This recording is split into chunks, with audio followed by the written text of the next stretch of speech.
Hi friend केमती अच्छे समस्ते आशा करुँच जगन्नाथ कृपार समस्ते भल थे मो ब्लॉग देखुवा मो भाई भौणी मैंने जदि सब्सक्राइब करना प्लीज सब्सक्राइब करके लाइक करके सपोर्ट करके जी आपण सपोर्ट पाइले निश्चित मुझे आगु जापरि चलो स्टार्ट करवा मोर आज मिनिर ब्लॉग।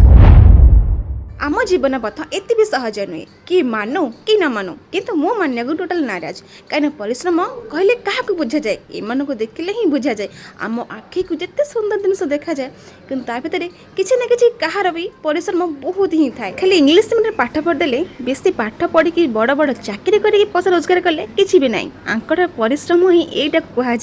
जड़े किए देखीदे छोट पेंडाल बोली आम दूर देखी चली जाऊे साजसज होनी कौन से गोटे चलो पड़े जा कि मन कहीं बुझिलानी चलो टे बुली ना आसे खाली माँ दर्शन कर आसिया किंतु पाखक आसे देखला बेलू एत सुंदर कारीगरी कि मन भाविली आपको न देखी मु मिस कर जाती छोट पैकेट किंतु बड़ा धमाका। ये जगह हूँ कोलकातार कालीघाटी पाखर कुंभार साईर मेढ़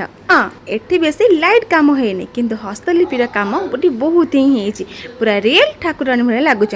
कौन आपण मैंने काली पूजा मिलन बुलिकी केत माँ का मूर्ति दर्शन कले प्लीज मत कमेंट बॉक्स रे कहिबे देखा आमर नेक्स्ट ब्लॉग रे नेक्स्ट मिनी वीडियो रे नेक्स्ट वीडियो रे आपण मन पई आहुरी सुंदर माँ का मूर्ति नहीं आसबी से मत विदाय दिंतु रहिले सांग माने जय जगन्नाथ समस्त एमती भले था हस खुशी।